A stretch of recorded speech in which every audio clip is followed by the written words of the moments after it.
Bonjour à toutes, bonjour à tous, et bienvenue dans Le Fil de mes pensées, un podcast audio où l'on parlera de projets créatifs autour des arts du fil. Je suis très contente de vous retrouver aujourd'hui pour ce nouvel épisode. Nous parlerons couture avec une création du magazine de Burda, juin 2020. Vous retrouverez sur le blog, comme pour tous les autres épisodes, un contenu visuel afin de vous aider à comprendre mes propos. Sans plus attendre, on se retrouve tout de suite pour le début du podcast.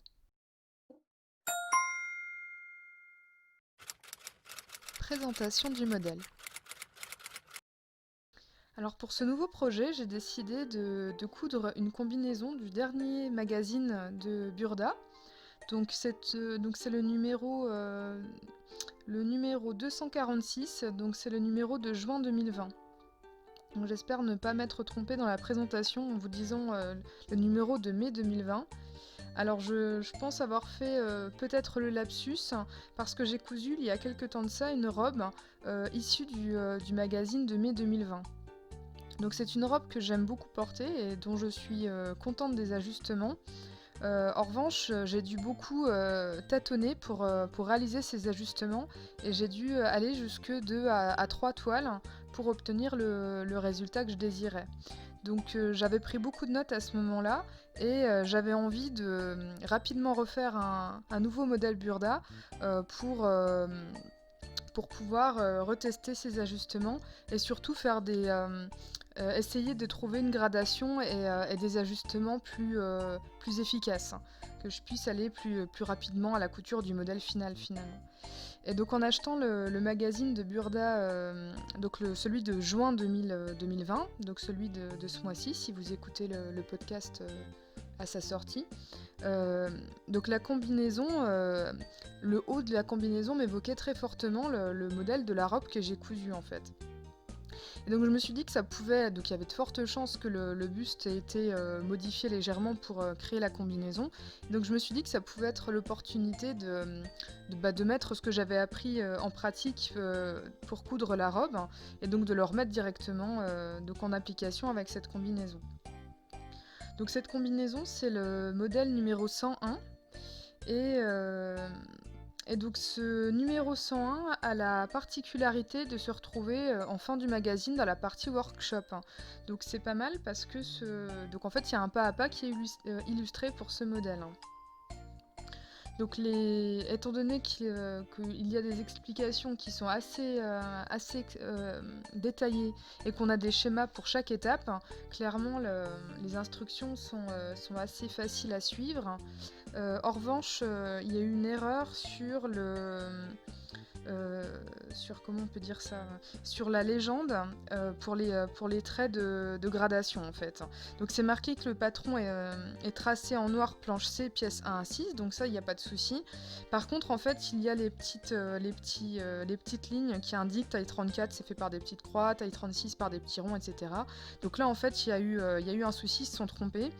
Donc je m'en suis aperçue après avoir découpé toutes mes pièces. Et donc du coup j'ai dû... alors les pièces de toile, donc c'était à moindre mal.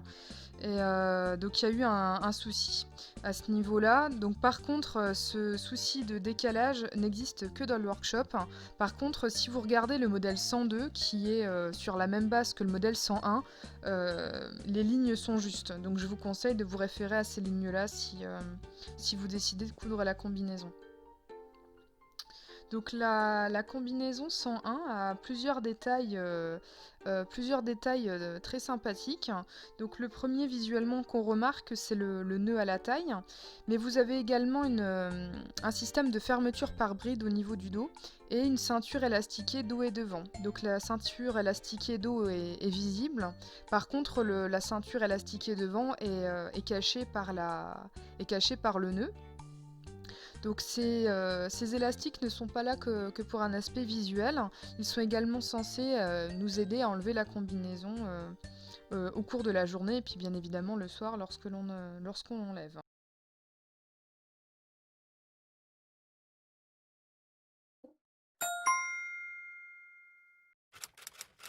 Coût financier du patron et fournitures requises.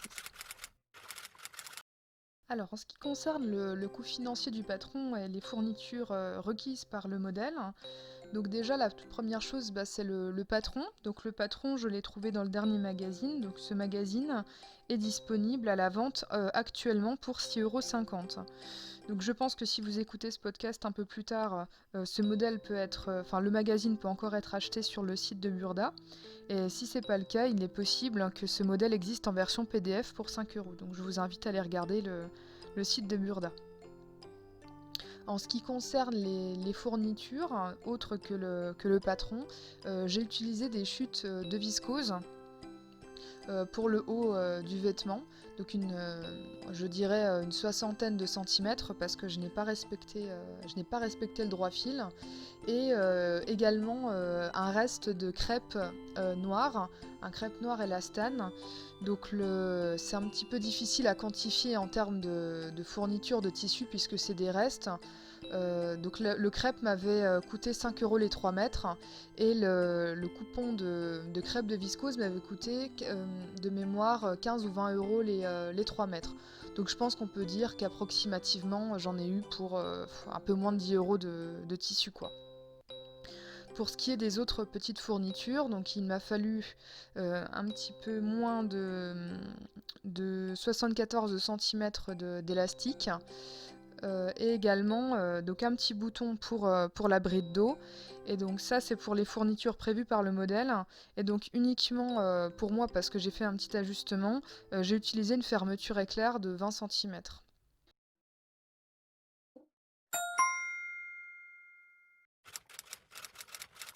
Niveau de difficulté du modèle. En ce qui concerne la difficulté du modèle, Burda l'a classé avec 2 petits ronds sur 4. Donc ça, lorsqu'on se réfère au point Burda, donc ça correspond à nécessite des connaissances en couture et ou du temps. Donc je confirme que c'est qu'on est pas mal on est pas mal pour ce point-là. Alors ceci étant, effectivement, ça nécessite des connaissances en couture. Je suis en train de me demander en lisant cette référence-là si j'aurais pas mis moi pour ma part 3 points sur 4 nécessite des connaissances en couture approfondies. Donc je m'explique, c'est le fait que ce soit une combinaison. Les ajustements, je trouve, sont quand même un peu plus poussés que sur une robe ou sur un top ou encore sur une jupe. Enfin, sur un bas de vêtements. Donc du coup, effectivement, si on prend juste la couture du modèle 2 sur 4, ça me paraît bien. Par contre, si on prend en compte les ajustements qui sont, je pense, presque inévitables pour ce genre de modèle, là, je pense que dire que c'est un niveau moyen, c'est peut-être un peu léger, quoi. Donc par contre, si on est dans les tailles standards, effectivement, ça va. En termes de qualité des instructions, donc j'en ai déjà un petit peu parlé, je les ai trouvées très claires, si ce n'est donc la petite erreur du départ. Ça a été très facile à suivre. Il y a juste peut-être éventuellement au niveau d'une des étapes que j'ai un petit peu eu du mal à comprendre. C'était au niveau de la bride d'eau. Plus exactement, c'est pas que c'était difficile à comprendre, c'est que pour coudre cette bride, on nous dit de broder la bride, mais on ne sait pas forcément comment faire. Alors pour ma part, pour broder cette bride, je me suis servi d'un livre que j'ai acquis récemment, donc, qui s'intitule Coudre vite et bien de Lynn Jack.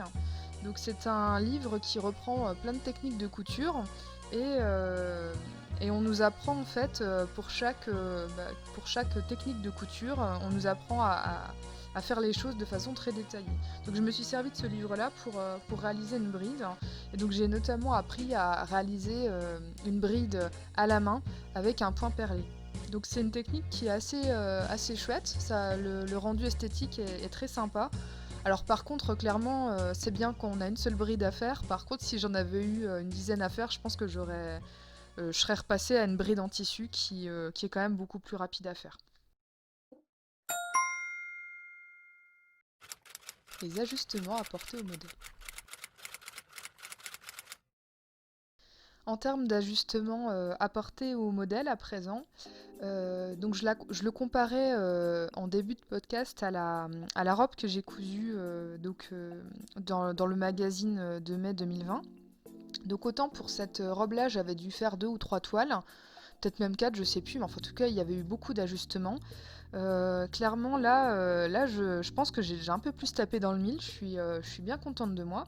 Alors en fait, si je me réfère aux mesures Burda, je suis censée partir pour le haut du corps sur une taille 40 et sur le bas du corps sur une taille 42. Alors sachant que Burda apparemment on est sur un bonnet B, j'avais fait en fait avant pour la robe un FBA directement. Donc je pense que finalement c'était pas une bonne idée et donc là pour ce modèle là ce que j'ai fait c'est que j'ai tenté de découper le modèle une taille en dessous. Donc ce qui fait que j'ai découpé le haut du buste en taille 38 au lieu d'une taille 40 prévue par le tableau des mesures et je suis partie sur une taille 40 pour le bas du vêtement plutôt qu'une taille 42. Et étant donné que la poitrine avait largement de la place dans le FBA, je me suis dit que c'était peut-être pas la peine d'en faire un. Donc là j'ai pas fait de FBA. Donc en faisant ça, clairement, il y avait du mieux, mais c'était pas encore parfait.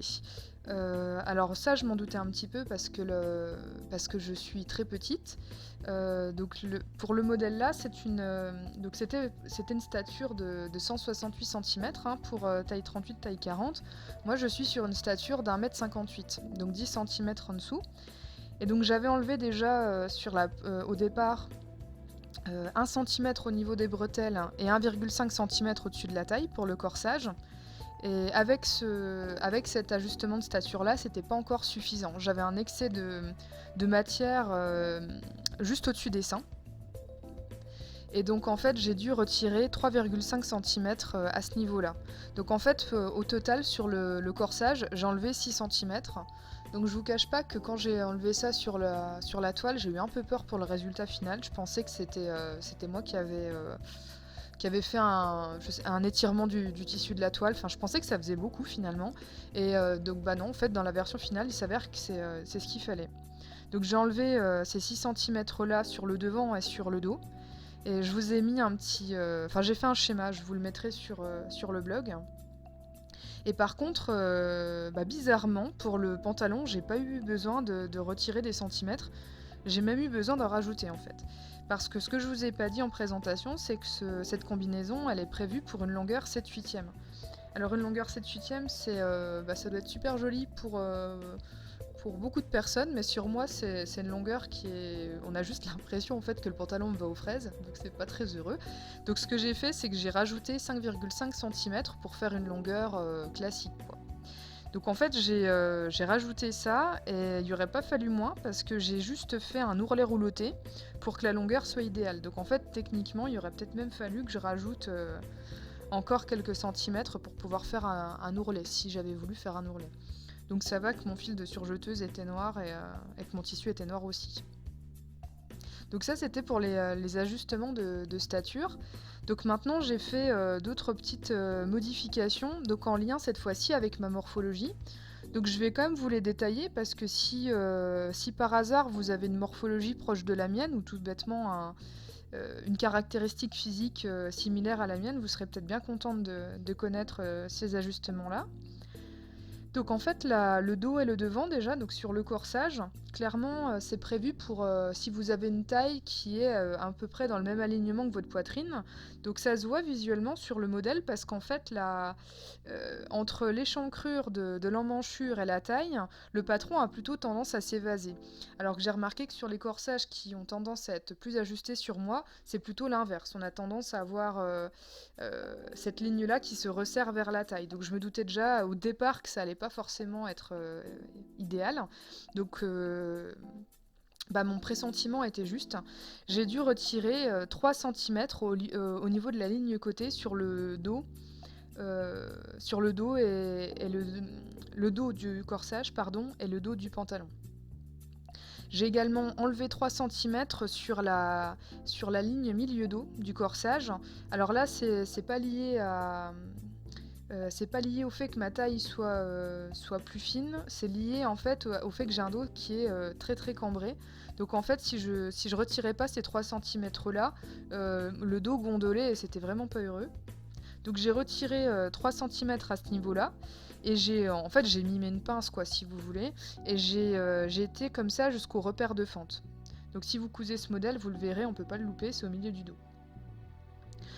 Pour ce qui est du pantalon dos, donc toujours pour la cambrure, donc j'ai enlevé également 3 centimètres au niveau de la taille pas pour que les deux pièces fassent la même largeur. Et j'ai progressivement diminué sur 14 centimètres. Donc ça c'est pareil, hein, je vous ai fait un petit schéma, vous le verrez. Et en ce qui concerne toujours le fait que la taille était un peu trop large pour moi, j'ai enlevé 1,5 cm sur le pantalon devant et 1,5 cm sur le pantalon dos. Pour ce qui est des jambes du pantalon, en taille 40, c'était parfait pour l'enfourchure, donc la fourche du pantalon. Donc ce qui est relativement rare pour moi, donc là je suis super contente, donc je pense que je vais rester sur une taille 40 les prochaines fois. Alors en revanche, avec une taille 40, le problème c'est que donc l'enfourchure est parfaite. En revanche, j'ai le pantalon qui est vraiment trop large. Donc si je les laisse en l'état, on a l'impression que j'ai 10 kg en plus, c'est pas heureux. Donc ce que j'ai fait, c'est que j'ai enlevé 4 cm, parce qu'en fait, oui, ce que je vous ai pas dit, c'est que j'ai un tour de cuisse qui est quand même assez large. Donc pour une taille 40, en fait, c'est pas trop mal. Donc en fait, ce que j'ai fait, c'est que j'enlève 4 cm sur le pantalon dos, sur les deux côtés, mais je les enlève à partir du tour de cuisse, pas avant, parce que sinon après, il devient trop petit, mon pantalon. Donc j'ai enlevé 4 cm dans le dos, et j'ai enlevé également 2 cm sur le pantalon devant. Donc ça, raconté comme ça à l'oral, j'imagine que ça doit paraître énorme, les modifications faites, mais en fait, vous verrez que par schéma, c'est pas il y en a pas tant que ça. Donc ça, c'était pour les ajustements, on va dire obligatoires. Par contre, ce que j'ai fait juste par confort visuel, c'est que j'ai un petit peu plus dégagé l'encolure devant. En fait, elle remontait un petit peu, et en été, j'aime bien que les encolures soient très échancrées pour avoir moins chaud. Donc j'ai enlevé 2 cm sur le milieu devant. Donc pareil, hein, vous verrez, je vous ai fait un petit schéma. Et donc j'arrive aux dernières modifications que j'ai réalisées. Alors ça vient de mes ajustements à cause de la taille, de ma taille. Donc en fait j'ai la taille qui est assez fine. Par contre, vous l'avez compris, je pense, j'ai les hanches assez larges.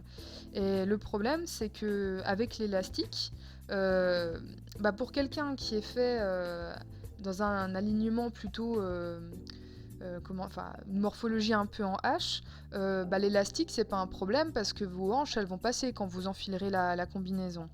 Le problème c'est qu'avec ma morphologie, une fois que j'ai fait mes ajustements, si j'ai juste l'élastique, clairement moi mes hanches elles passaient plus.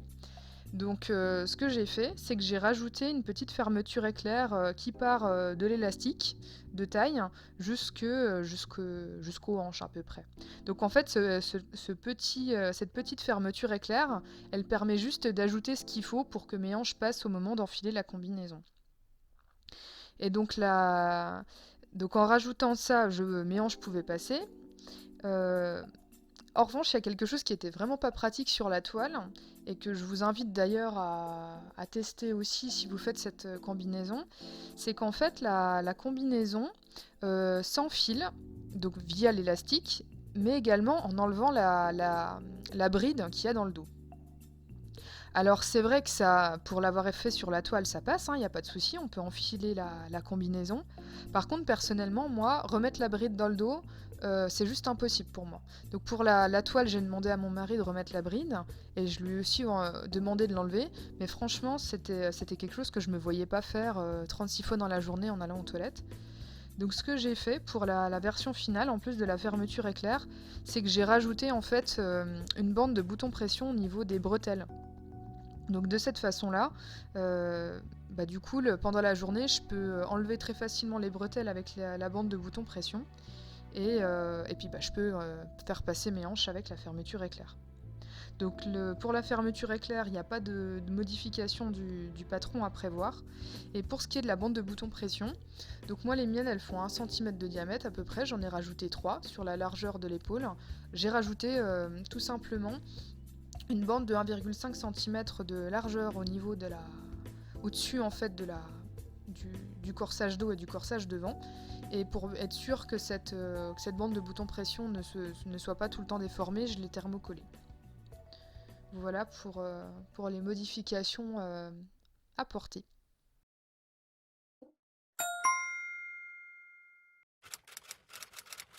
Les finitions du modèle.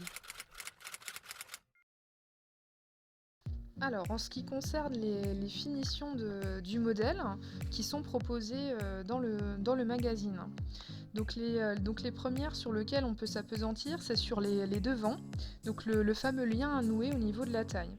Donc Burda préconise de recouper les surplus des liens coupés et de les replier sur l'envers et de piquer à 7 mm du bord. Donc je trouvais que c'était s'embêter un peu pour pas grand chose. Donc ce que j'ai plutôt fait moi, c'est que vu qu'en fait au final toutes les étapes qu'ils décrivent, donc dans l'étape 4 revient à plier sur l'envers 1,5 cm, ce que j'ai fait, c'est que j'ai fait un point de surjet de 5 mm d'épaisseur, je l'ai replié et j'ai fait en fait un ourlet double. Donc ce qui revient exactement à ce qu'il raconte, c'est ce qu'on appelle un ourlet mouchoir. Donc ça revient également ça revient à la même chose que eux, sauf qu'en fait j'ai pas eu besoin de recouper les 4 mm ou les 5, je sais plus, dont ils parlent en fait. Donc c'est un peu plus rapide. Cet ourlet mouchoir, je l'ai également fait pour les manches. En fait, normalement, dans le magazine, ils préconisent de rajouter un biais au niveau de l'emmanchure. Et j'avais pas vu ça, moi, en fait, au départ, dans le matériel. Et étant donné que j'avais déjà plus beaucoup de tissu pour le corsage, donc j'ai préféré faire un ourlet mouchoir. Et au final, c'est très bien comme ça. C'est très bien comme ça. En ce qui concerne les parmentures, parce que l'encolure dos et devant est finie par une parmenture, j'ai décidé de ne pas utiliser un entoilage thermocollant. En fait, j'ai regardé récemment le podcast de SB Création, le dernier qu'elle a mis en ligne, et elle parlait en fait qu'il était possible, au lieu d'utiliser un thermocollant, d'utiliser ce qu'elle appelle une triplure. Et donc c'est là que j'ai appris qu'en fait triplure et thermocollant c'était des synonymes, mais qu'en fait pourquoi on appelait ça triplure avant, c'est parce qu'en fait avant il n'y avait pas de thermocollant et que pour rigidifier les zones là on utilisait une troisième couche de tissu, et généralement un tissu de poids et de texture similaire au tissu principal. Donc j'ai eu envie de tester ça, et donc en fait ce que j'ai fait c'est que au lieu de découper mes pièces de parmenture une seule fois, je les ai découpées 2 fois en fait. Et je les ai bâtis ensemble. Donc le fait de faire ça, ça m'a permis d'avoir des finitions de parmenture à l'intérieur beaucoup plus propres, parce que ce que j'ai fait, c'est qu'en fait je les ai cousus ensemble endroit contre endroit, sauf au niveau de la couture qui allait être en contact avec l'encolure, et je les ai retournés avant de les coudre. Un peu sur le principe de quand on monte un col en fait, si vous voulez. Donc ça m'a permis d'avoir des parmentures vraiment propres à l'intérieur et sans obliger de finir le bord extérieur à la surjeteuse. Et cette technique-là m'a également permis d'avoir des bretelles bien nettes, parce qu'en fait je ne l'avais pas forcément anticipé au départ, mais le fait de faire des bretelles avec des boutons pression, il fallait en fait un bord, pour finir le bord proprement une fois que les bretelles allaient être terminées, ça demandait en fait une finition au niveau de la parmenture aussi, et j'y avais pas pensé. Donc au final, c'est pas plus mal que j'avais découpé la parmenture 2 fois, parce que le fait de l'avoir cousu comme ça endroit contre endroit et de l'avoir retourné, ça m'a permis d'avoir une jolie finition au niveau de ces bretelles en fait. La seule chose que je déplore un petit peu, c'est que au niveau de la zone de chevauchement entre le corsage dos et devant, au niveau des bretelles, en fait on a quand même on doit avoir 6 couches de tissu en fait, parce que les 2 parmentures se rejoignent aussi à ce niveau-là. Donc en fait sur mon modèle, le fait que ce soit de la viscose assez fine, ça va, c'est pas non plus super gênant. Mais bon, clairement, avec un tissu plus épais, ce serait super moche et il faudrait trouver une autre finition, quoi. Donc c'est pas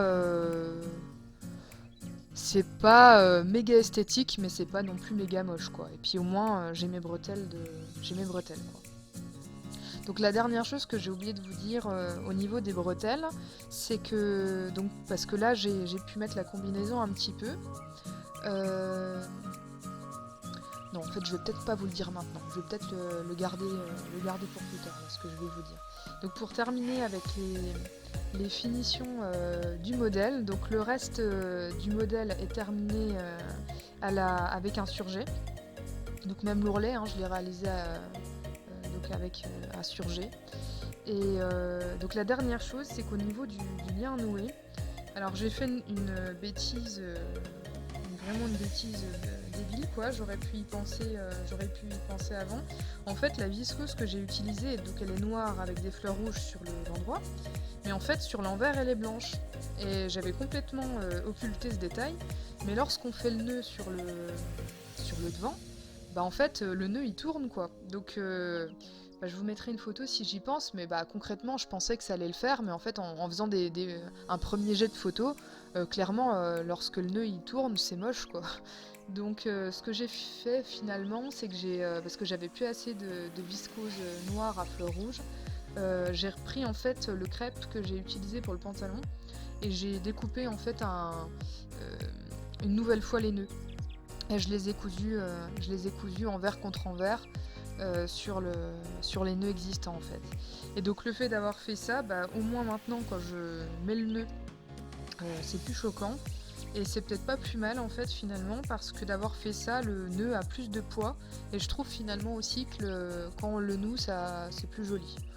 Donc finalement, c'est pas plus mal. Donc voilà, faites attention à ça si vous utilisez un tissu où l'envers n'est pas de la même couleur que l'endroit, ça se verra quoi.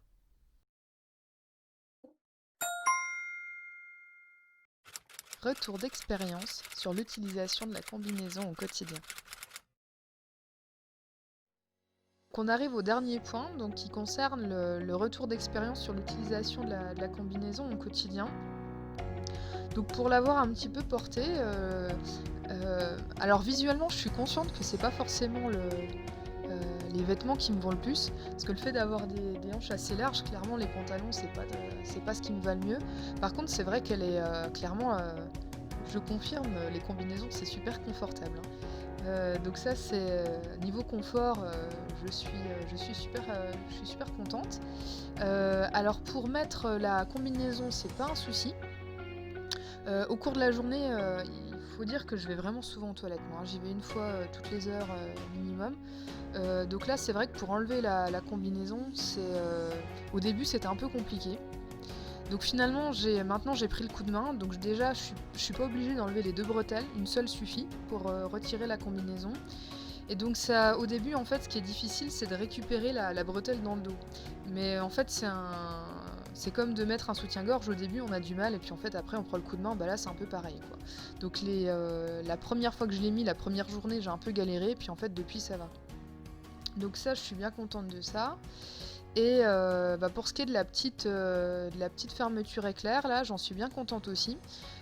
Faute de matériel, j'ai pris une fermeture éclair non invisible en fait. J'ai parié sur le fait qu'elle serait de la même couleur que le pantalon, puis bon, c'est vrai que franchement, je vous mettrai une photo, ça se voit pas des masses. Mais le fait que ce soit pas une fermeture éclair invisible, je trouve elle s'ouvre mieux que les longues là. Et donc ouais non franchement en fait pour enlever et remettre la combinaison c'est assez facile, hein. Voilà ce que je pouvais vous dire.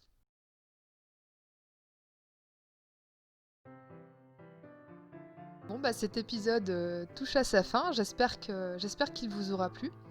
Donc si c'est le cas, n'hésitez pas à m'en faire part en commentaire public ou privé hein, d'ailleurs, hein. Et n'hésitez pas également à faire des retours sur vos expériences des magazines Burda, ça m'intéresse. Parce que je commence seulement finalement la couture de ce magazine-là, alors que pourtant j'en ai vraiment beaucoup. Et j'aime vraiment ces modèles-là. Donc si vous avez des astuces, surtout n'hésitez pas. Bah, sur ce, je vous souhaite une agréable journée créative et je vous dis à bientôt.